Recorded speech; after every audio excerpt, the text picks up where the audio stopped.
السلام علیکم ورحمۃ اللہ وبرکاتہ۔ پیارے بچوں، آپ سب کا خوش آمدید ہے ہمارے یوٹیوب چینل جے کے بوس فاؤنڈیشن کلاسز میں۔ پیارے بچوں، آج ہم جماعت چھٹی کا سبق نمبر 9 جس کا نام ہے ایثار کا جذبہ، اس کا جو پہلا ویڈیو ہے وہ آلریڈی اپلوڈ ہو چکا ہے، جس میں ہم نے کہانی کو لائن بائی لائن آپ کو ایکسپلین کیا ہے۔ تو پیارے بچوں، آج اس سبق کا ہم جو سوالات اور جوابات ہیں اس سبق کے وہ پڑھنے جا رہے ہیں۔ تو پیارے بچوں، آپ سب سے گزارش کی جاتی ہے کہ ویڈیو شروع کرنے سے پہلے ہماری چینل کو سبسکرائب کریں، اپنے دوستوں میں شیئر کریں، اور پلے لسٹ میں جا کر ایک پلے لسٹ بنائی ہوئی ہے جس میں کلاس 6 اردو لکھا ہوا ہے، تو وہاں جا کر اس کو پریس کرنے کے بعد آپ کلاس 6 کے سارے ویڈیوز جو ہیں وہ بآسانی دیکھ سکتے ہیں اور ان کے سوالات جو ہیں وہ بھی کر سکتے ہیں۔ تو پیارے بچوں، بغیر وقت ضائع کیے ہم آج کا اپنا لیسن جو ہے وہ شروع کرتے ہیں۔ ایثار کا جذبہ، ایثار سے مراد قربانی ہوتی ہے۔ تو اس کے سوالات نمبر 1 جو ہے وہ کچھ یوں ہے: اس کہانی کا سب سے اہم کردار کون ہے؟ تو اس کا جواب ہوگا کہ اس کہانی کا سب سے اہم کردار جو ہے وہ زین ہے۔ ٹھیک ہے بچوں، اس کہانی کا سب سے اہم کردار زین ہے۔ ٹھیک ہے بچوں، شاباش۔ اس کے بعد سوال نمبر 2 کچھ یوں پوچھا گیا ہے: عدنان اور شیبہ بچہ گود لینے کے لیے کیوں مجبور ہوئے؟ عدنان اور شیبہ جو تھے وہ بچہ گود لینے کے لیے کیوں مجبور ہوئے؟ تو اس کا جواب یوں ہوگا کہ عدنان اور شیبہ بچہ گود لینے کے لیے اس لیے مجبور ہوئے کیونکہ ان کے ہاں کوئی اولاد پیدا نہیں ہو رہی تھی۔ ٹھیک ہے بچوں، تو ان کے پاس کوئی اولاد ان کو نہیں ہو رہی تھی، تو اسی لیے انہوں نے بچہ گود لینے کا فیصلہ کیا۔ گود لیے گئے بچے کا نام بتائیے۔ جو بچہ گود لیا گیا تھا اس کا نام کیا تھا؟ تو جواب: گود لیے گئے بچے کا نام زین تھا۔ سوال نمبر 4: زین گھر سے کنارہ کش ہونے پر کیوں مجبور ہوا؟ یعنی کہ زین گھر سے نکلنے پر کیوں مجبور ہوا؟ تو پیارے بچوں، اس کا جواب کچھ یوں ہوگا: ماں اور بھائیوں کا سلوک اور برتاؤ دیکھ کر زین کو گھر سے کنارہ کش ہونا پڑا۔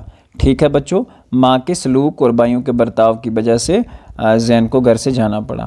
سوال نمبر 5: زین کے علاوہ عدنان اور شیبہ کے اور کتنے بیٹے تھے؟ تو اس کا جواب ہوگا: زین کے علاوہ عدنان اور شیبہ کے 2 بیٹے تھے۔ سوال نمبر 6: بچے جننے کے بعد شیبہ میں کیا تبدیلی رونما ہوئی؟ یعنی کہ اس کے اندر کیا چینجز آئے؟ تو پیارے بچوں، اس کا جواب ہوگا: بچے جننے کے بعد شیبہ میں یہ تبدیلی رونما ہوئی کہ اس کی زیادہ تر توجہ اپنے بچوں پر مرکوز ہو گئی اور زین بے توجہی کا شکار ہو گیا۔ ٹھیک ہے بچوں، جب اس کے پاس اپنے بچے ہو گئے تو وہ زیادہ ان کا خیال رکھتی تھی، زین کا خیال نہیں رکھتی تھی۔ سوال نمبر 7: عدنان کے دیوالیہ ہونے کے اسباب کیا تھے؟ جواب: عدنان کے دیوالیہ ہونے کے اسباب اس کے 2 بیٹے تھے جو اپنے باپ کا کاروبار سنبھال نہ سکے، اور دوسری وجہ عدنان کی بیماری بھی تھی۔ ایک تو یا تو اس کے 2 بیٹے، یا تو ہم کہیں گے کہ وہ بیمار خود سے پڑ گیا نا، تبھی تو اس کا بزنس جو ہے وہ سارا تباہ ہو گیا۔ سوال نمبر 8: عدنان کی بیماری کے بارے میں ڈاکٹر نے کیا بتایا؟ جواب: ڈاکٹر نے معائنہ کرنے کے بعد عدنان کے دونوں گردے ناکارہ ہونے کا اعلان کر دیا۔ ٹھیک ہے بچوں۔ سوال نمبر 9: زین کو عدنان کی بیماری کی اطلاع کیسے ملی؟ زین کو جو ہے عدنان کی بیماری کی اطلاع جو ہے وہ کیسے ملی؟ ٹھیک ہے بچوں، تو جواب ہوگا: زین کو عدنان کی بیماری کی اطلاع ایک اخبار کے ذریعے ملی۔ اس کے بعد ہوگا سوال نمبر 10: عدنان کا علاج کیسے ہوا؟ عدنان کا علاج زین کی مدد سے ہوا، اس نے اپنا ایک گردہ بھی عدنان کی نظر کر دیا۔ ٹھیک ہے بچوں۔ سوال نمبر 11: زین نے اپنے باپ اور بھائیوں کو تباہی سے بچانے کے لیے کیا کیا؟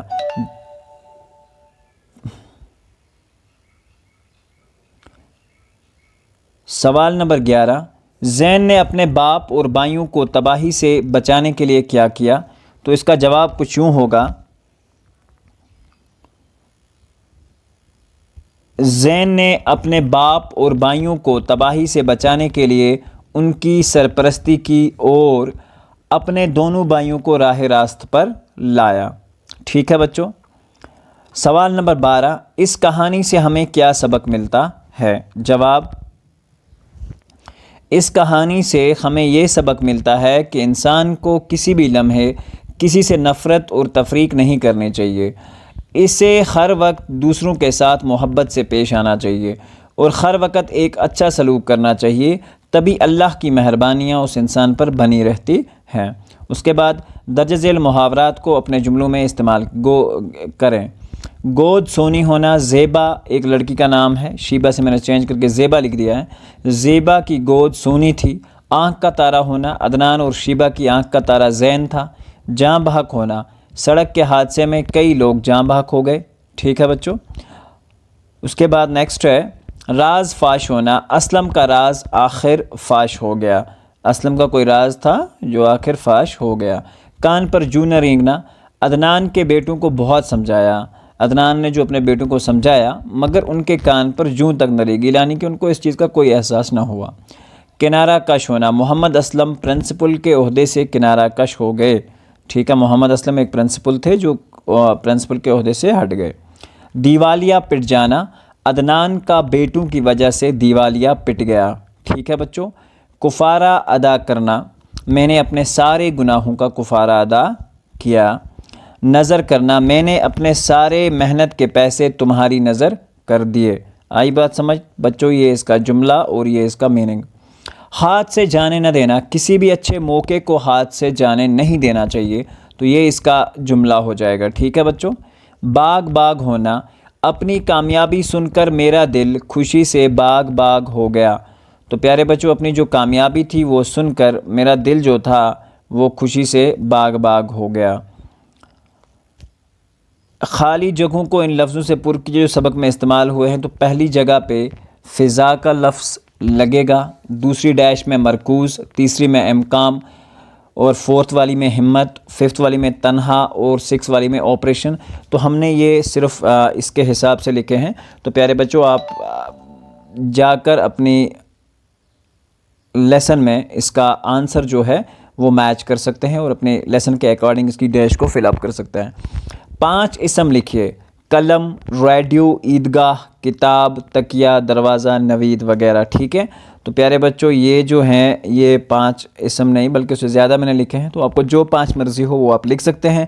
تو پیارے بچوں یہاں ہوتا ہے ہمارا درسی نصاب کا یہ والا سبق مکمل۔ ملتے ہیں ایک اگلے ویڈیو میں جس میں ہم ڈسکس کریں گے انشاءاللہ آپ کی درسی نصاب کا سبق نمبر 10۔ تو تب تک کے لیے اللہ حافظ و نگہبان، اپنا خیال رکھیں اور ہماری چینل کو بس لوگوں تک شیئر کرتے رہیں۔ چلیے، اللہ حافظ و نگہبان۔